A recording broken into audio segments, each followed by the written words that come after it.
各位网友，大家好，今天是2021年7月28号，星期三，欢迎大家参加王健每日观察直播2的节目。我们今天有2个主题，第一个讲韩朝关系突然升温，改变中国在东亚的地位；第二个讲教培行业，中国教培行业团灭后的后续，整治私下补课啊。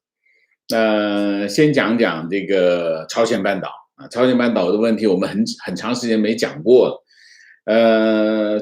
韩朝双方7月27号突然宣布，7月27号的上午突然宣布双方恢复所有的通信那么韩国统一部说，他们当天上午就跟朝方进行了第一个电话，然后韩联社报道说，时隔13个月。韩朝通信线路恢复然后双方连续2天两国通过这个韩朝联络办公室和军事通信线路通了电话那么28号说，这个上午双方是通话是2个时间段，一个是上午9点，一个是下午5点。那么韩朝联办渠道正常进行通话。然后另外呢，这个韩朝军方也是上午9点、下午4点，在西海岸军事通讯线路进行的例行通话，但是东海岸因为线路故障，所以没有打通那么会继续打那么这是一个。但是呢，今天那个韩国总统府今天7月28号否认韩朝正在磋商首脑峰会的事宜尽管他否认，但是呢，韩朝关系确实出现了回暖的迹象路透社今天报道说，韩国政府内部人士透露那么韩国跟朝鲜正在讨论在板门店停战村重建这个朝鲜去年炸毁的这个朝韩联络办公室以及双方正在谈领导人峰会。不过呢，由于这个疫情，所以峰会的时间和细节都没有透露到目前还没有那个进展结果。那么韩国是明年3月举行总统大选那么根据宪法规定，这个总统任期5年，不得连任那么也就是说，文在寅总统还有8个月的任期技术上来说，这个韩朝仍然处于战争状态但是双方昨天宣布两国元首4月份以来一直在交换信件信件往来，然后就决定了恢复通信渠道这是2018年这个文在寅总统和这个金正日朝鲜领导人金正日进行一系列峰会之后的第一个积极的消息那么朝中社说南北双方最高领导人同意通过恢复暂停的朝韩通讯线路，向恢复互信和促进和解迈出一大步这是朝中社是朝鲜。那么文在寅办公室表示，这是朝向改善关系迈出的第一步，并说2位领导人决定尽快恢复朝韩之间的互信，并再次推动关系向前发展那么文在寅是2018年这个朝韩双方和解的主要的一个推动者，而且他带出了另外一个方向，就是金正日和这个川普总统的首次峰会美韩峰会是2018年6月份在新加坡举行，然后呢又金正恩和川普又举行过2次峰会。那么2019年2月份河内峰会惨败那么韩国跟朝鲜的和平进程、和解进程以及朝核计划也就搁置。那么朝韩关系的突然升温你看这个升温的发展的速度非常快，对中国来说无疑是一个非常严重的情况因为这意味着什么？意味着2点。一个朝鲜这边突然和韩国这边升温，意味着中国可能正在失去对朝鲜的控制啊。那么中国如果失去了对朝鲜的控制，也就意味着失去了对付美国的一张大牌。朝鲜对于中国来说是一张大牌。那么对中国来说，朝鲜不断的给韩国、给美国制造麻烦，对它是比较有利的战略形势啊。但是显然，中国没有实现对朝鲜的有效控制。尽管3月份开始，中国恢复对朝鲜的出口啊，那么大量的向朝鲜出口粮食和日用品啊。在此之前呢，朝鲜面临严重的饥荒啊，那这个形势发展下去呢，也就是说，如果朝韩之间进入一个和解状态的话，那就没中国什么事啊，所以这个升温对中国来说是战略上是不利的啊，这是第一个。另外一个，为什么会有一个这样的发展？这我们要从另外一个角度去看什么呢？看这个东京奥运会。东京奥运会原计划是，韩国是计划推动文在寅总统访日啊，但文在寅总统访日，当然目标是一个非常重要的，就是修复日韩关系啊。但是呢，这件事情这个机会消失了啊，消失了。那我们就开始讲，这里面我们朝鲜，我们现在看整个东亚的局势，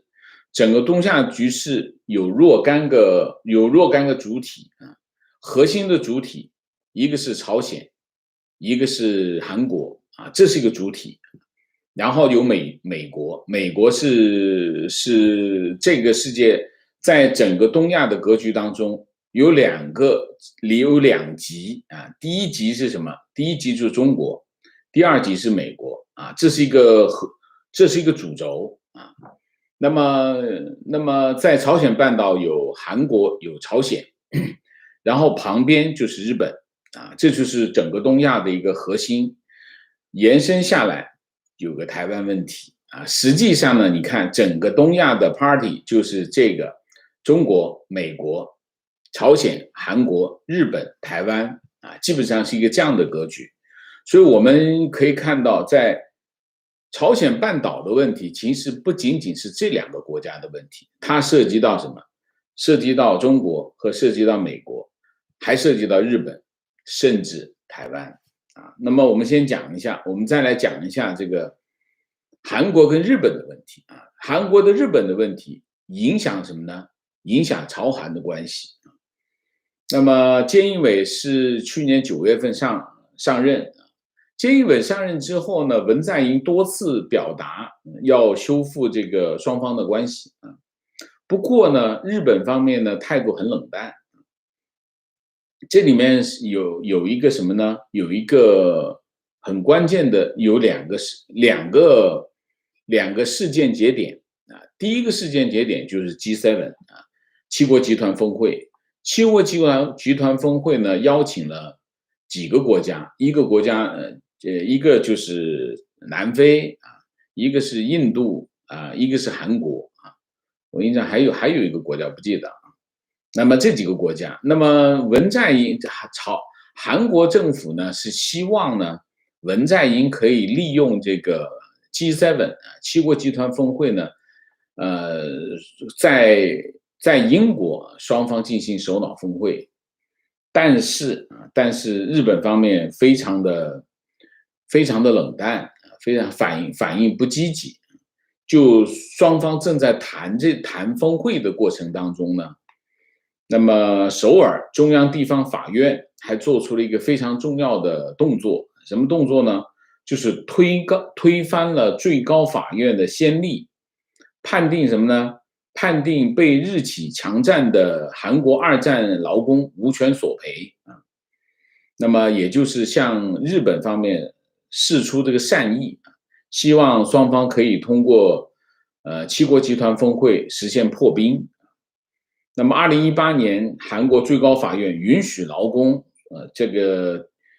向这个日本索赔。这个判例啊，就这个判例一出来呢，这个日本跟韩国之间的关系就开始出现了一个非常大的变化，就是开始冷淡下来。那么但是就是这个 G7 峰会，日本方面没兴趣。那么所以呢，在这个峰会上面呢，也就是文在寅跟这个菅义伟打个招呼，就没有再什么特别的沟通啊。那么另外呢，这是一个事件节点，另外一个事件节点就是东京奥运会。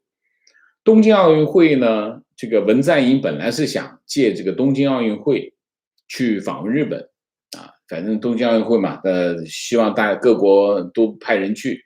那韩国说，那我就总统去啊。那么但是在日韩在讨论这个文在寅访日的这个行程呢，就非常的困难啊。那么文在寅是想通过这次访日解决3个问题。第一个问题就是解决历史遗留问题，就是慰安妇和强征劳工问题啊，这是第一个。第二个呢，就商讨这个福岛核电站污水排放的问题啊，这是第二个。第三个呢，就是就是日本解除对半导体材料的出口限制啊，这个其实是想解决这3个问题，但是日本方面拒绝，说不行，我们不想谈这个问题。那不想谈这个问题，那怎么办呢？韩国方面就是说，那不想谈3个问题，好，那我们就谈1个问题。谈什么问题？谈这个出口限制的问题，就是半导体材料出口限制的问题。日本方面还是不松口，呢，这个时候呢，就出了什么情况呢？日本方面就放风啊，日本政府那边就放风。放什么风呢？说这个菅义伟由于韩国在历史问题不妥协啊，那么菅义伟首相不会对文在寅总统采取特别礼遇，也就是只见15分钟啊，见面15分钟。那么韩方本来是想说要见1个小时，这一说呢，这个两国一下子这个就有点翻脸了。然后呢，双方在这一系列的过程当中，中间就穿插了很多呢，什么日本这个奥运圣火传递的过程当中，包含了这个独岛啊，包括这个奥运村，这个韩国的运动员在这个宿舍楼外挂这个标语啊，等等啊。然后还有什么呢？还有就是甚至这个韩国代表团在奥运村拒绝这个奥运村提供这个福岛的食物啊，自己准备饭菜等等啊，反正总之呢，双方开始民间出现了一些摩擦啊，但是真正出现影响的是什么？真正影响文在寅访日的行程的是日本驻韩公使啊，日本驻韩公使叫这个相马宏尚，7月15号。在大使馆的一个媒体高层的午餐会上说了一句话，说什么呢？说日本根本不像韩国那样重视双边关系啊。这个话一说文在寅坚持访日的行为好像自卫一样，这话一说出来呢，这个就基本上就翻了，的轩然大波啊，轩然大波。日本方面呢就很轻慢啊。直到7月19号、15号，这个相马大使说了一番这个话，直到19号，菅义伟和这个官方长官加藤胜信就才批评谁呢？批评相马言论啊。那显然这个，而且仅仅是批评，没有处分啊，没有处分呢，把韩国就搞翻了。这把韩国搞翻了呢，文在寅政府当天下午宣布取消访日计划。这取消访日计划，当然文在寅政府的想做的这个动作呢，就实现不了啊。那么为什么文在寅政府这么急于跟日本修好呢？这个日本、韩国跟日本的关系，当然就要谈韩国、日本、美国的关系，这是个三角关系啊。这个三角关系，在这个三角关系当中，这个美日关系比这个美韩关系更重要，对美国来说啊。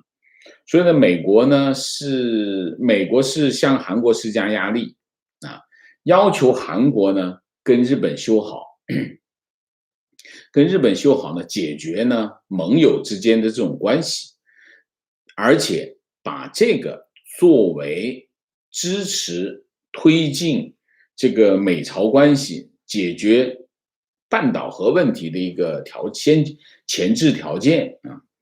所以呢，对于文在寅来说，他的政治遗产，对他来说最重要的政治遗产就是朝鲜半岛局势问题要实现突破啊。那么这是一个方面，这是个非常重要的方面。所以呢，实际上呢，文在寅政府和向这个日本向日本释出善意，背后是什么？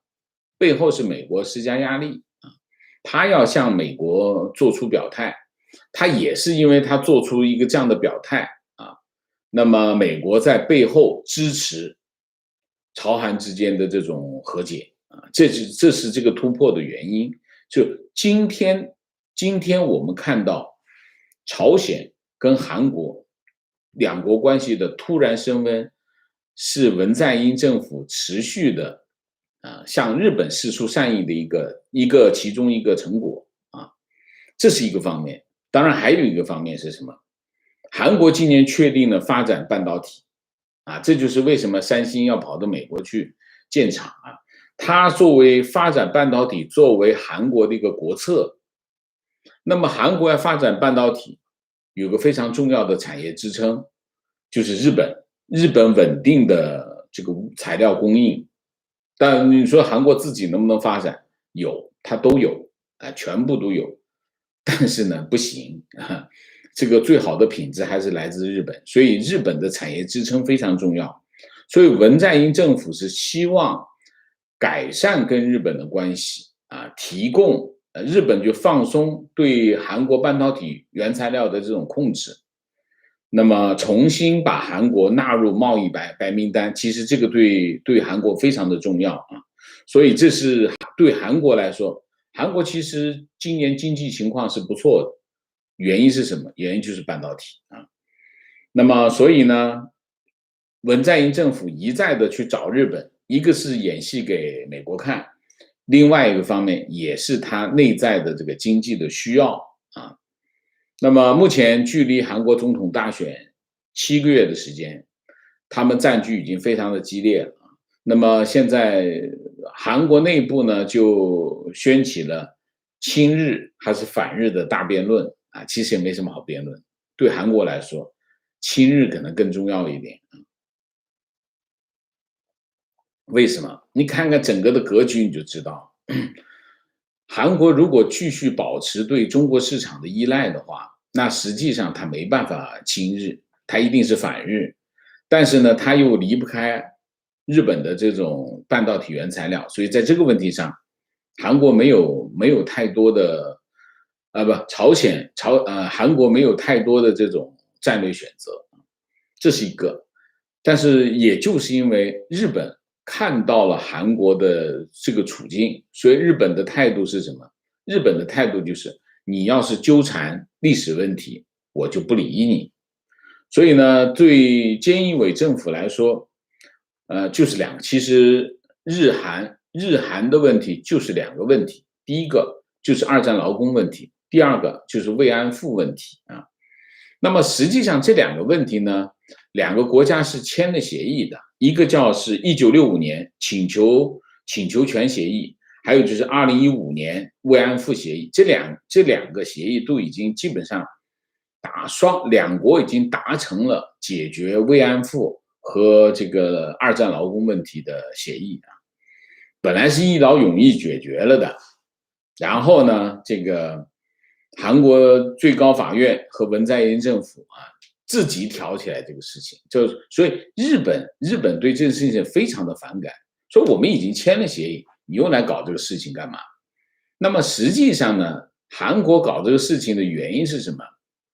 原因就是韩国其实是不想那么快的做出战略选择，所以他其实是在中美之间走钢丝。走钢丝呢，他要走钢丝就要找日本人的麻烦，这就是韩国的一个战略选择。那么尽管这个菅义伟本人并没有像这个前首相安倍晋三那么强硬但是他是参与了，他自己当时作为这个官方长官亲自参与了这个2015年慰安妇协议的这个谈判所以呢，他对这个文在寅政府这种行为呢是非常不满非常不满，所以他就不愿意在这个问题上让步这当然还有一个问题，就是日本国内的这个政治形势对菅义伟是不利的所以他也不想，菅义伟可能会在9月份的自民党总裁这个选举当中位置有问题所以呢，他的政治立场也不可能放得太松，所以从目前的情况来看，韩国跟日本的关系，从政治上来说，日本不愿意做太多的让步，那意味着什么？意味着两国关系就好不到哪里去。那么日本产经新闻今天报道说这个日本、美国、台湾3个国家首次举行日美台战略对话7月29号视频方式举行那么这个战略对话呢是由这个无党派的议会核心小组来主持安倍晋三是核心小组的顾问。所以你一看安倍晋三在那里，你知道这件事情是什么意思这个会议的主要的目的是加强日本、美国和台湾之间的团结基于三方的这个共同价值观那么当然也会讨论什么呢？东海问题、南海问题当然核心的问题还是讨论中国问题。那么这里面有一样东西。一个是基于安全，另外基于一个什么？基于半导体产业供应链。半导体产业供应链是美国最重视的，也是台湾和日本的主要的产业支柱。所以三方往中间一坐，这件事情就差不多非常的清晰了所以你可以看到，日本从今年6月份开始。它的战略方向是从韩国转向哪里？转向了台湾海峡。那么日本把战略方向从跟韩国的合作转向台湾海峡，当然也符合美国的战略利益那也得到美国的支持日本副首相麻生太郎7月5号说，如果中国侵犯或者是攻击台湾的话，日本政府将认定为保安法规定的存亡危机事态，有可能行使这个集体自卫权那么美国与日本一定要一同防卫台湾才行那么日本新闻中还提到，所谓的存亡危机事态，就是与日本密切相关的他国遭到武力攻击，进而威胁日本国家的存亡。明显从根本颠覆国民生命与权利的危险的状态。什么意思呢？这番话的表明就是，如果大陆打台湾，日本会协助美国去协防台湾，就这个意思那么6月29号，日本副防卫大臣这个中山泰秀也在这个美国的一个智库论坛上面说这个台湾是兄弟国家如果大陆方面施压那么应该有所警醒，要保卫台湾这个民主国家。所以日本的战略方向是很清晰的，是什么？就是配合美国协防台湾那么日本提出来协防台湾有4个优势啊，4个优势。第一个优势就是近，距离近啊。那么这个距离地理的优势是无与伦比的啊。琉球半岛就在台湾边上啊，冲绳距离台北600公里，与那国岛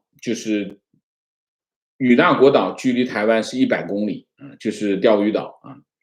然后这个冲绳群岛部署巡航导弹，可以轻松的覆盖整个的台湾海域啊，包括覆盖这个大陆东部沿海地区。美国在冲绳有海军基地啊，那么不用出港，直接发射这个战斧导弹和 NSM 反舰导弹，就能覆盖整个的台海区域，它不用出海，直接在基地就能发射巡航导弹，所以它这个距离是有非常大的优势，这是第一个。第二个，日本有强大的常规潜艇部队啊，那么日本自卫队这一点的优势呢，是让解放军是很顾忌的啊。那么日本的潜艇部队是应该说全世界最厉害的了啊，基本上常规性的潜艇部队啊，21艘常规动力的潜艇。其中12艘是苍龙级，那么中国的反潜是薄弱的一个环节啊，直20 18年才试飞成功，那么是已经服役，但是数量并不多，而且性能也不清楚啊，这是第二个优势。第三个优势是 F-35，日本自卫队是第三个优势，就是它装备的全世界除了美国以外最庞大的一个 F-35的这个机队啊。那么日本自卫队目前购置了147架 F-35啊，这个第5代战机啊。那么目前装备了2个中队啊，在F-35大家知道，目前是最厉害的了啊。那如果日本的 F-35加上美国的海军陆战队的 F-35加上美国海军的 F-35，3个力量配置在一起，也有多少架呢？总共有300架，300架 F-35的战机在哪里？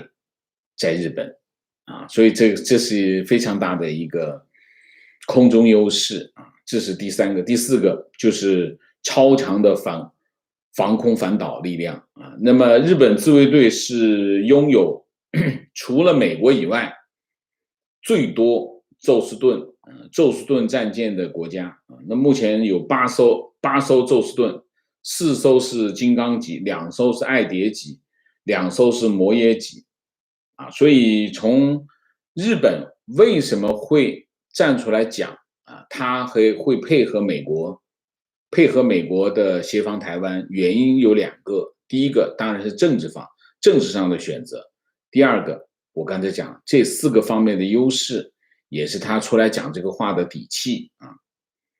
那么日本的这个选择，日本这个战略方向的选择有2个重大的影响。第一个重大影响是什么？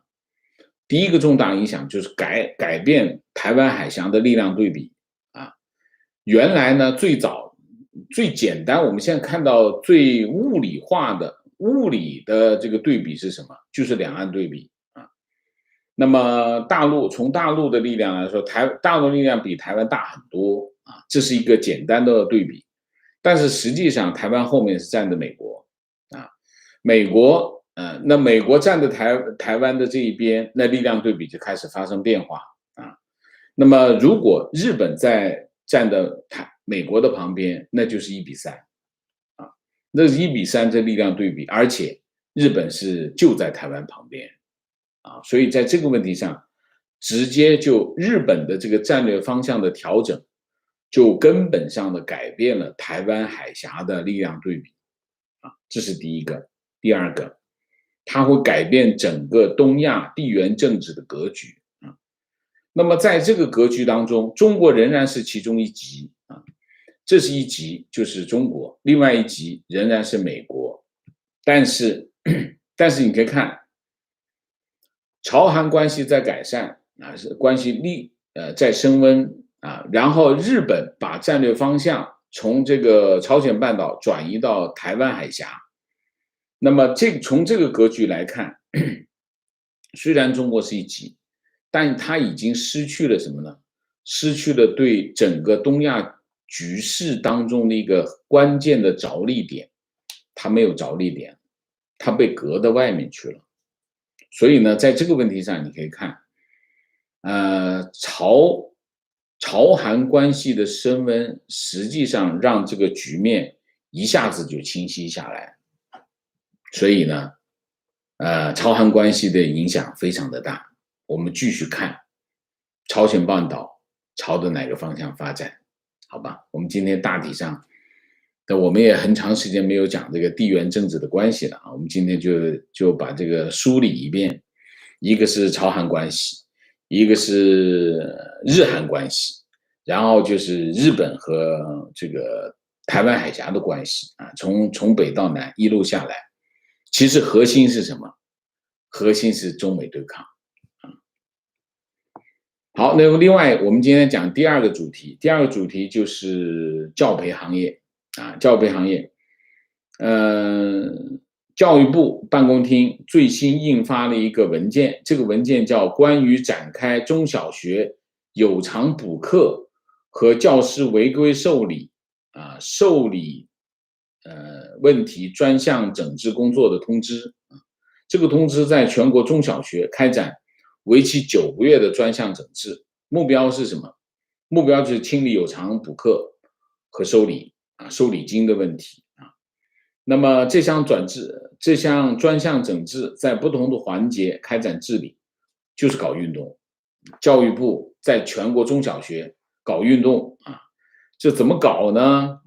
对照自查、抽查，开展师德专题措施，进一步压实责任，完善机制，找问题，形成政策要求全国各地开展自查自改，然后建立工作台账，对查实的问题严肃处分然后这个严肃的处理恶劣突出的问题这讲了一大堆，我就不念了然后教育部对教师课上不讲，课下讲，组织开办校外培训班，同家长搞利益交换等行为零容忍那专项整治的期间，各地教育行政部门要进一步加大相关违规行为的执法处罚力度，严格教师管理然后教育部还要求各个学校要撰写提交工作报告，内容包括专项整治工作的总体情况、自查整改的情况、违规案例处理通报情况、警示教育开展情况和工作成效、改进措施。今年的10月30号之前提交中期报告，明年3月31号之前提交总结报告这件事情就会搞多长时间呢？他是要搞9个月的时间这是一个什么动作呢？为什么要搞这件事情教师收礼金的问题是陪绑，核心的问题是什么？核心的问题就是私下补课那么为什么要整治这个教师私下补课呢？原因是7月24号，中共中央办公厅、国务院办公厅发了一个文件，这个文件叫《关于进一步减轻义务教育阶段学生作业负担和校外培训负担的意见》。这个意见明确规定，学科类培训机构一律不得上市，严禁资本化运作，要求这个所有学科类的培训机构统一登记为非营利机构这个措施就等于什么？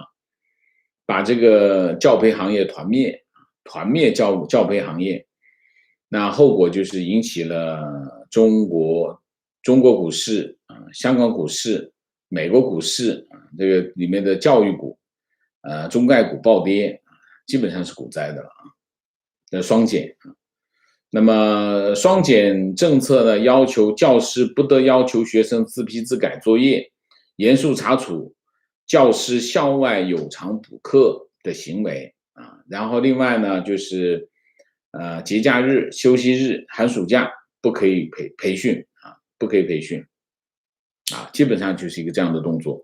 那么我们之前说之前在这个新闻出来的时候，很多人在我们底下留言什么？没用的，老师就私下就补课了，看见没有？配套措施出来了。这个配套措施是什么意思？这个配套措施就是告诉大家，不要指望私下补课，他现在就开始进行9个月的运动，就是消灭教师私下补课的这个行动，这2件事情同时发生所以共产党比大家想象的要厉害吧然后这个一些地方政府已经开始付诸行动了。星期二安徽省黄山市教育局在当地的一栋别墅内现场查处了屯溪一中某教师涉嫌有偿补课的行为为什么会发生这件事情？因为那个补课的那个家长举报了他，这就发生在中国的事情。你看吧，这件事情会持续的往下走，所以不要指望教师可以私下补课。但这件事情再往下会怎么样？我们接着看好吗？好，那我们今天这2个主题就讲到这里，我们下面进入互动。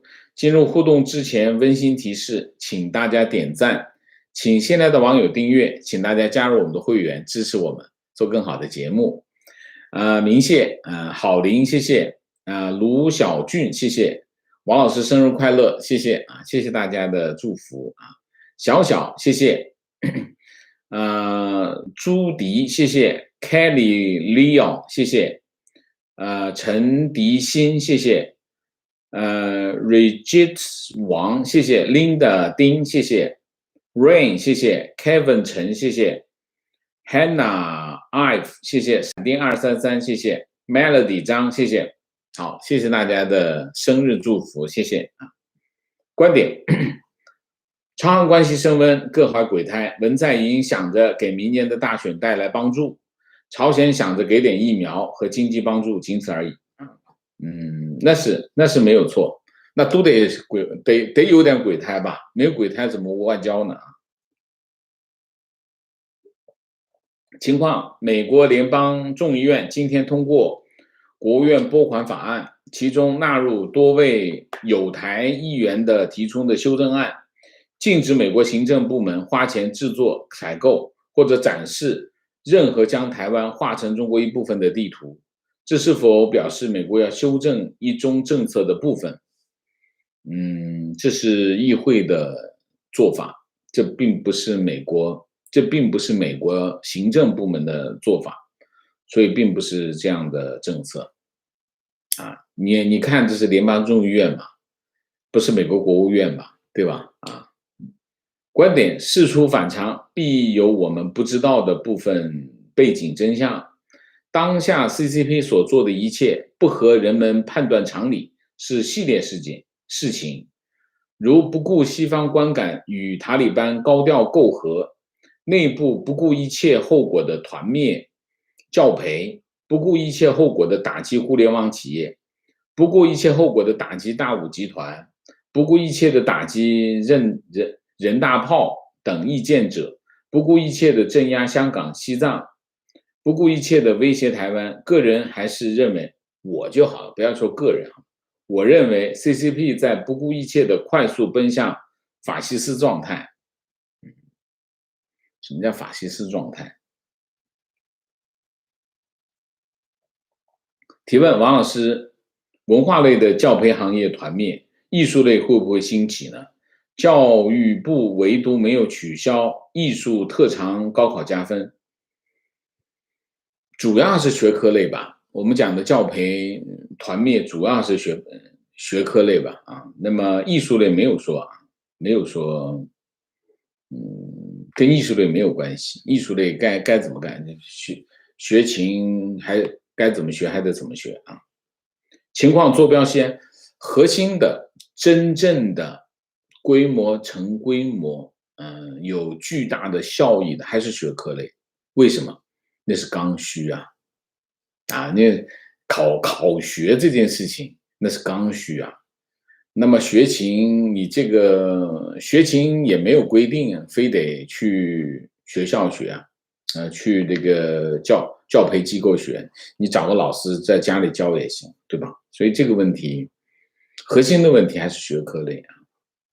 情况坐标西安，网上已经看到有几家教培机构在转让了，还有从事相关工作的网友已经在提前准备重新找工作了啊，是这样的啊。观点：考试难度每年在提升，又不让学生补课，这是要逼死家长吗？要提升的话，那所有人都提升，家长你担心啥？对吗？核心的问题不是担心考试的问题，家长的焦虑是什么？家长的焦虑是竞争的问题，跟考试难度提升，大家都考得不好没关系。核心的问题是什么？核心的问题是，我希望考试能够让我的学生更进一步实现什么？实现这个阶层的跨越啊！我这个考一个好的学校，然后他就找到一个好的工作。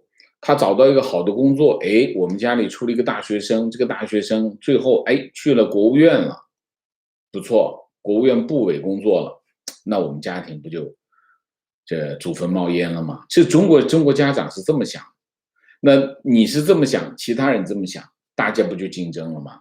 大家竞争，那怎么竞争呢？除了他自己个人努力以外，那我们给他助力嘛？助力怎么补课啊？补课这教培机构不就出来了？真正的问题是在这里。那为什么竞争会这么激烈呢？原因是什么？教育资源少啊，名校少啊，名校的学位不足啊。为什么名校学位不足呢？投入不够啊。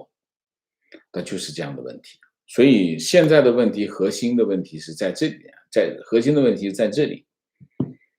那么如果你把这个教培机构给灭掉，竞争还是在，焦虑还是在，它还是有需求，需求只不过会用其他的形式去填补。那么之前就有人说你这个把教培给灭掉了，那我就把学校把老师找到家里来补课。你现在开始整治了，这个所以中共他其实很清楚问题是什么，他也知道水会往那里流，所以他就开始堵。所以你可以看未来一段长的时间，整个的教育系统将天下大乱啊！中共最擅长的就是把事情搞成一团，叫什么？叫一片混乱。你现在就是一片混乱，教培行业一片混乱，教育系统一片混乱。这个习近平就很擅长干这个，这个文革不就这么回事吗？观点针对教培的整顿，其实还有一个暗戳戳的心思，就是因为教培机构的老师表达价值观自由多了，尤其是英语、政治、历史导师，这是他们害怕的，尤其是英语会讲很多美国社会价值观。OK， 情况：上海8月1号起，一般纳税人独合伙企业所得税征收方式由核定征收全部改为查账征收啊，那就是要把最后一分钱全部捞走了啊。提问：习最近的一系列行动严重损害了西方投资者的利益，华尔街是否有能力教训一下习近平？华尔街为什么要教训习近平？让开就是了嘛，不投就是了嘛。这个世界这么大，非得去中国吗？你说呢？我觉得华尔街应该会和中国市场保持一定的距离了这不是华尔街决定的，这是市场决定。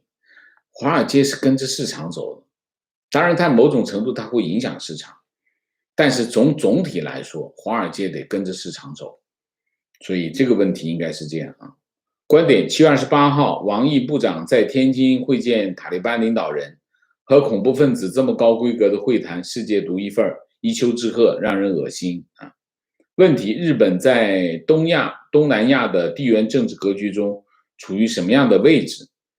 在日本的外交形势中，似乎除了台湾以外，与大部分国家都有着某种自我隔离，给我一种日本似乎并不乐于参与国际外交活动，是一个沉默的参与者。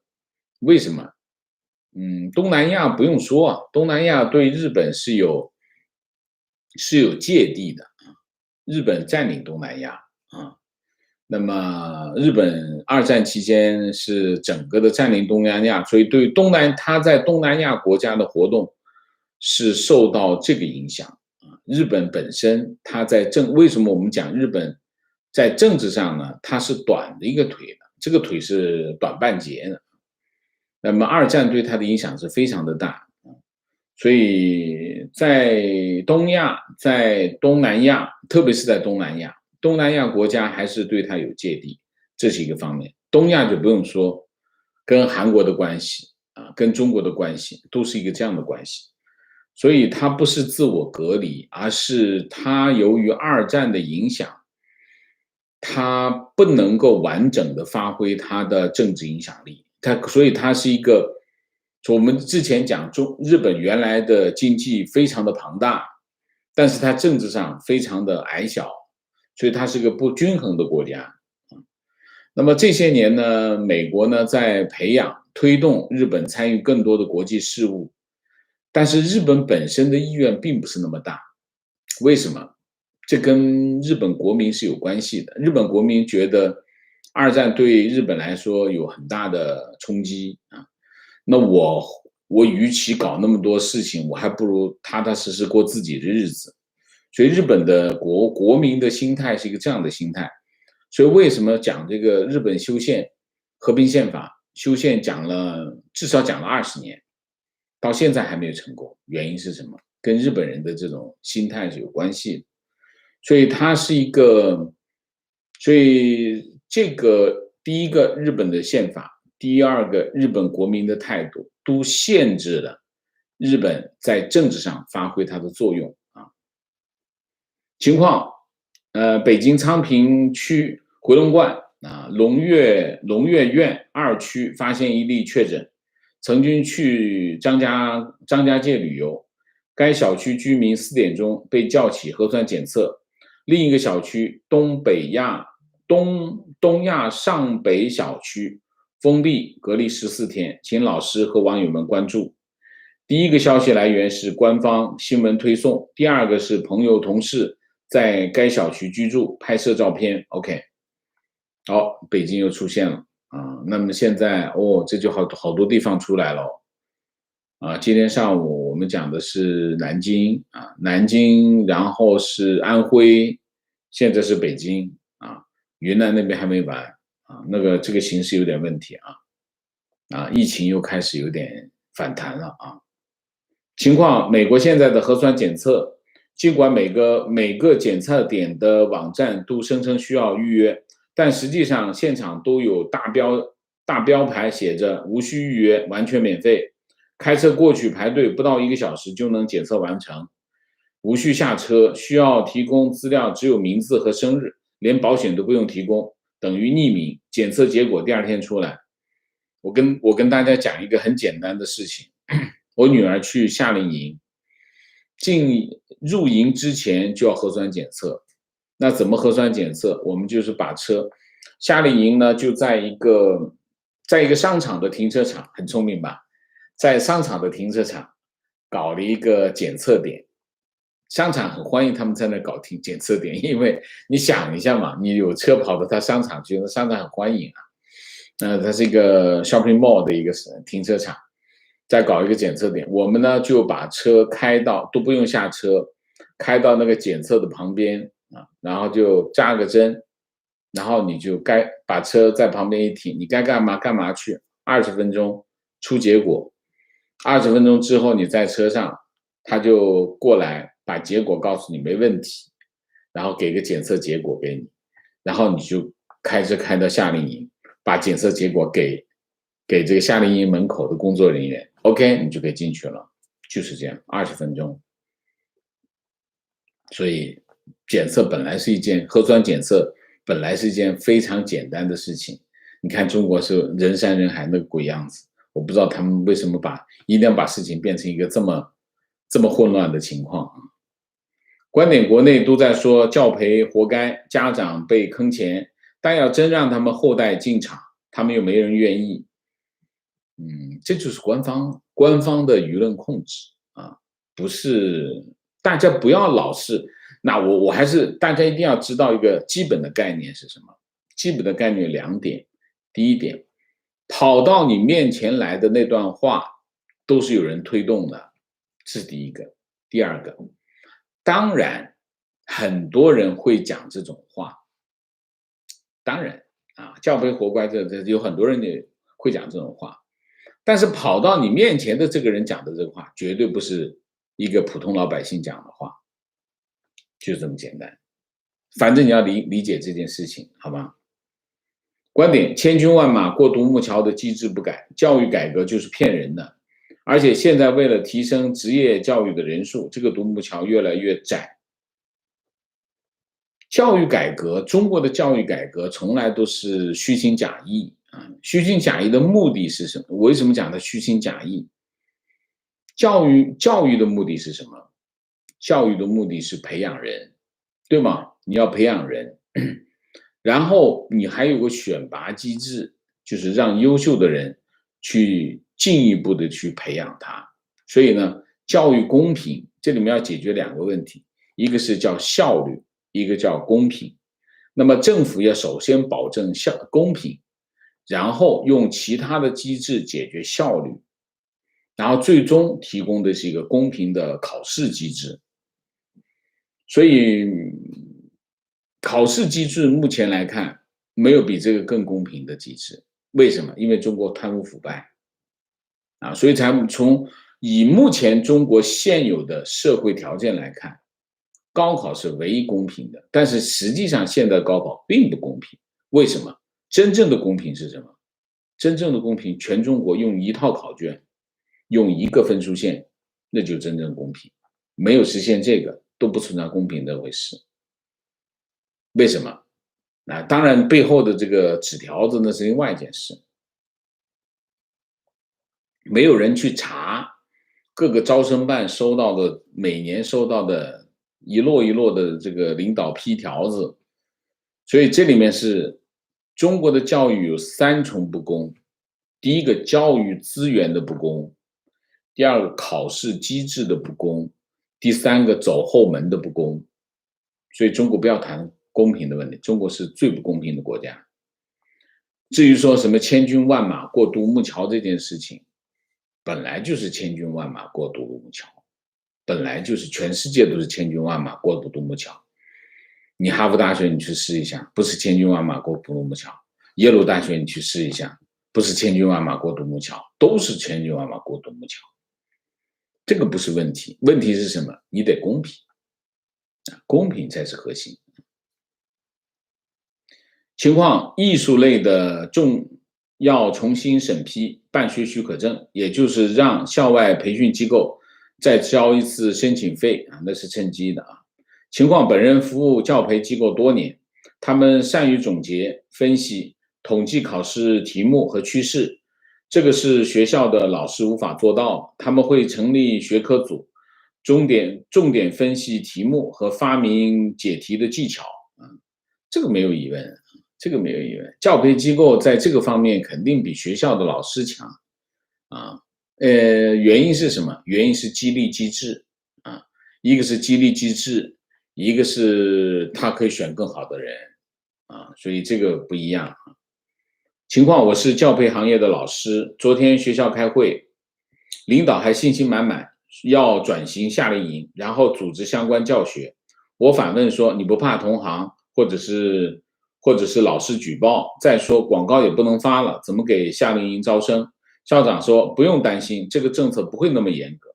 我真想推荐他看看了王老师的节目。夏令营是禁止吗？夏令营倒是可以搞啊，但是当然他是校长，他不能让你恐慌，所以他会安慰你。这个我很理解这个校长。难道他躺在地上打滚吗？那不行嘛，他是校长，他不能没有应对方案。所以他说，这个转型夏令营，组织相关教学是不可行的啊，组织夏令营是可以的啊，但是夏令营能不能解决家长们的焦虑呢？我看未必啊，未必能够解决这个问题啊。所以想用夏令营的方式进行补课这件事情，forget it 啊。但是你说组织一个夏令营让孩子们去玩儿，实现某种去解决某种家长的焦虑也是可以的，也是有需求的啊。观点：教培本来就是一种应试教育的极端化教育，一切都是为了应试，对提高国民文化水平没有太大的帮助，也不对，这是不对的啊。应试本身也是个学习的一种，很多人把应试变成一个坏的词啊。应试当然只应试会有一些副作用，但是说应试就不是教育的部分也不对啊，对吧？你说呢？情况一对一辅导还是很昂贵的。朋友是高中老师，据说深圳有高达9000块钱一小时的，10年前北京800一小时已经很高了，现在已经是过去式了。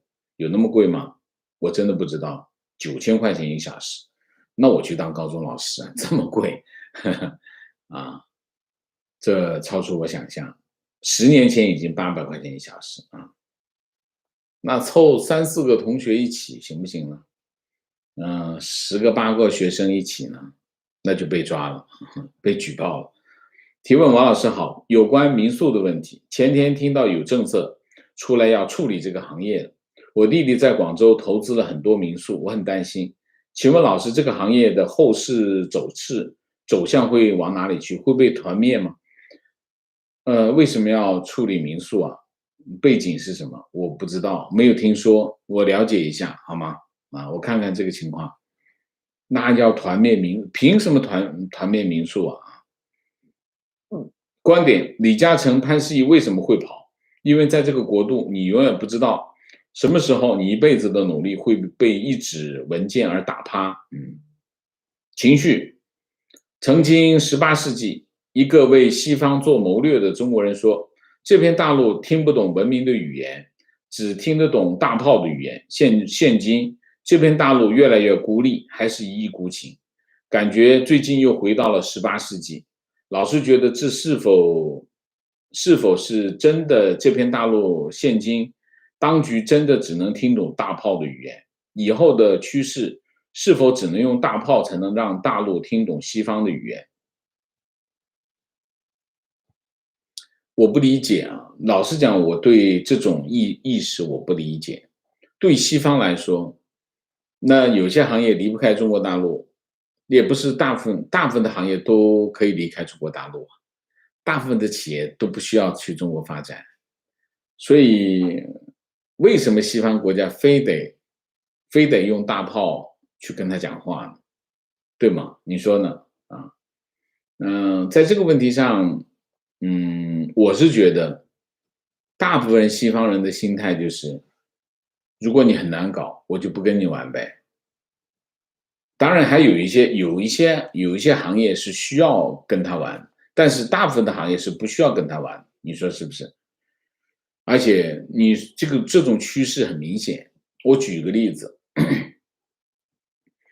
脱钩其实并不完全是美国或者西方国家要跟中国脱钩，其实脱钩这件事情是一个互动的过程。我举一个例子，举个什么例子呢？最新的一个进展，就是关于香港。中国不是出了一个反外国制裁法啊？反外国制裁法就是这个法律是什么？就是如果你外国来制裁我，我就要反制裁他。这个法律原来是人大常委会是6月份通过的啊。这个法律本身没有规定是不是要在香港实行。那现在案子来了。8月份的人大常委会要把这件事情在香港实施，就是反外国制裁法。那大家记得上个星期，美国对香港发出了一个商务警示啊，就是意思就跟这个美国的企业讲啊，那你会在香港继续营商，你会有风险，有风险一、风险二、风险三、风险四啊，其中有2个风险是一对矛盾。一个矛盾是什么呢？一个矛盾就是，假如美国政府制裁香港的官员，如果你继续跟他做生意，你会有风险啊，这个话没错，这个是肯定的。但另外一个，假如你配合美国政府执行美国的制裁，那你有可能被这个香港政府报复你，或者被中国政府报复你。这句话是没有法律依据的，只是有可能。哎，现在反制裁法出来啊，就是它要在香港实施，意味着什么？意味着美国政府的商务警示，哎，有了法律依据了。就是说，你假如配合美国政府，我举个例子，比如说花旗银行，美国政府说我制裁七个这个中联办副主任啊，这7个副人制裁他什么意思呢？所有的人不能跟他往来。那花旗银行其中有个副主任在花旗银行有账号，那花旗银行要马上冻结他的账号，告诉他你把钱拿走，赶紧走，我这个账号取消。这是你得执行这个政策，你不执行这个政策的话，花旗银行就可能被美国政府制裁，理解吗？好了，现在如果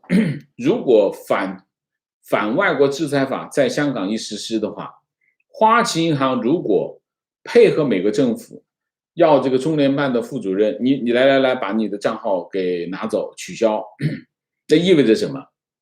意味着香港特区政府要制裁花旗银行，这反制裁法，你要是配合他的话呢，我就要制裁你。那结果是什么？结果就是美商就得跑啊，因为你在香港没法干了，就是这个意思，理解吗？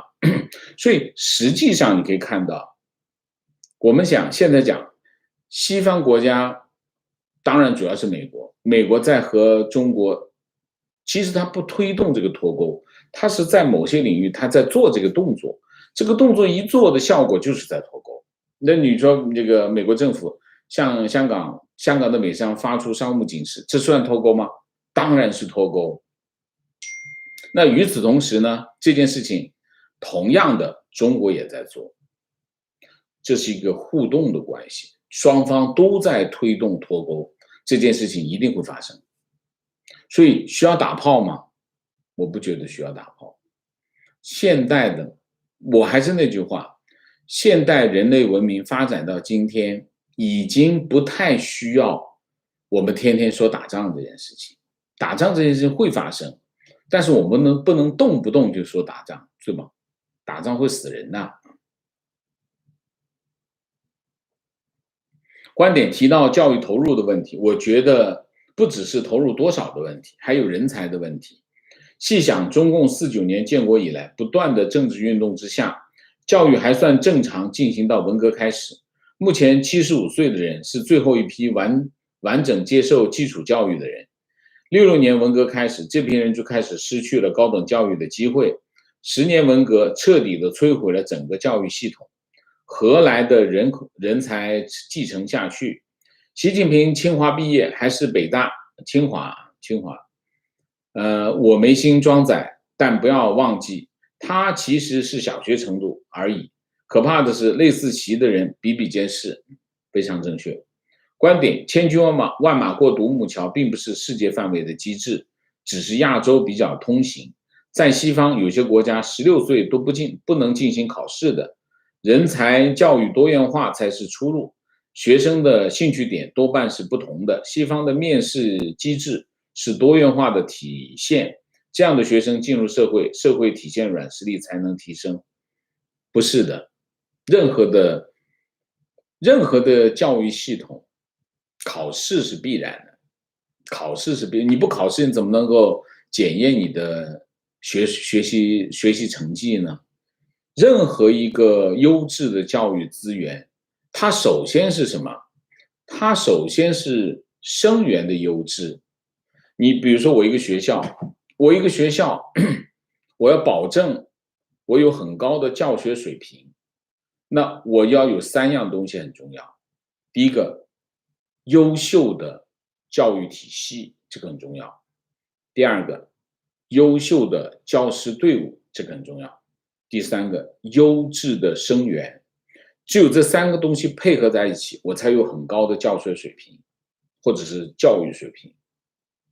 所以，所有的优质的教育资源一定是择优录取。只要你择优录取，就一定会有考试。只要你考试，就一定是千军万马过独木桥。中间会有面试，中间会有其他的你平时的各种表现，那也是一个非常重要的条件。但是大家记住，考试也是一个不可以短的板，理解吗？所以大家不要以为西方的教育体系呢当中是没有考试的，不是的，说是亚洲才有考试，不是这样啊。你看一下，你去看一下，所有的大学都是有考试的，而且考试都非常，就是你必须考到这个水平，这个很重要的。然后还有其他的配合，所以没那么简单。大家不要绝对的，就是说你在市场上有很多我们叫忽悠，各种忽悠。我觉得很多的家长被这些市场化的这种东西忽悠的很厉害啊，就是应试教育，批评这种应试教育。应试教育极端化当然不好，就是说我只有应试教育那是不行，但是应试教育很重要，那是检验结果的东西啊。情况家里小孩参加架子鼓培训机构，总是隔三差五搞各种额外的公演活动，想方设法舔上面。关键是活动的费用让每个孩子交费凑的。前段时间搞了一个全国1000人架子鼓庆祝党的生日，最近又号召家长以机构和协会的名义为河南水灾捐款，不参加的话，老师会在课堂上边缘化学生。兴趣培训也变成填供的工具。OK， 情况和教育部下属的中国教育科学研究院的学长谈这个事儿，他说现在校内教师才1400万，校外已经达到800万，相当于又有一套教育体系。最大的考虑是政治安全。现在南方私立学校有高达60%，中央的目标是低于5%，理解吗？这个数据很说明问题啊。所以还是那句话，中共还是从政治的角度去考虑这个教培行业的前途的问题，就是你不能跟我争啊，争阵地的问题啊。情况，纽约市长宣布，从本周5开始，注射第1剂疫苗者将有100块钱补贴，鼓励市民打疫苗。OK， 情况，国内只有全员核酸检测才是免费的，其他时候进入医院、养老院、出省要求的核酸检测都是自费，61次。情况，我曾经开民宿，最要命的是各个部门以管理之名收取各种费用，光连人脸识别系统30万，消防有各种几万。提问：亚马逊关闭中国卖家会对中国外贸出口有影响吗？有。影响大吗？非常大。有多大规模我不知道，但是肯定会超过1000亿吧，超过1000亿嘛，这是中国出口的一个新的模式啊。情绪很想再听王老师深入讲一下现在所有的这些事情与大时代的关系。香港电视剧，我再澄清更正一下啊，我上次说香港大时代是亚视的，其实是这个 TVB 的啊。很多网友在更正我，你们不用再更正了，更正一次就够了啊，大家都在更正。香港电视剧大时代确实经典，很多桥段都是历史重现，谢谢。观点，首先祝贺王老师生日快乐，天天开心。其次，王老师是否可以开通阿里配？阿里配我不开通了吧，就是支付宝啊。这样方便我们国内支持老师的事业。支付宝我原来有，后来关掉，因为我的身份大家知道肯定是不会，因为你要有支付宝就要有国内银行的账号，国内银行账号必须绑定啊。那我现在这样怎么可能啊？这是不可能啊！谢谢你的用心，谢谢你的好意啊，谢谢。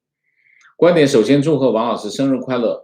去年此刻便很想留言，当时是新听众，不想时光飞逝，转瞬即逝。1年多来，每天坚持听课2小时，受益匪浅，千言万语浓缩成为2个字：感恩。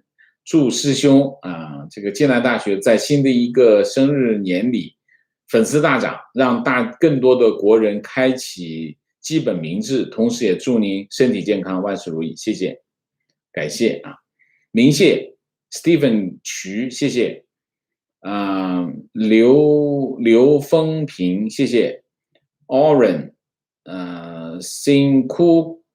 Sinkuke 谢谢Neo 和谢谢Sabrina 吴，谢谢Claudia Chen 谢谢 Model in Paddle 谢谢 Joy 陈谢谢 Susie 王谢谢 Teresa 王谢谢 Joanna H 谢谢 Hobby N 谢谢 Mandy 林谢谢 Mia 谢谢蛋壳谢谢 TT 谢谢。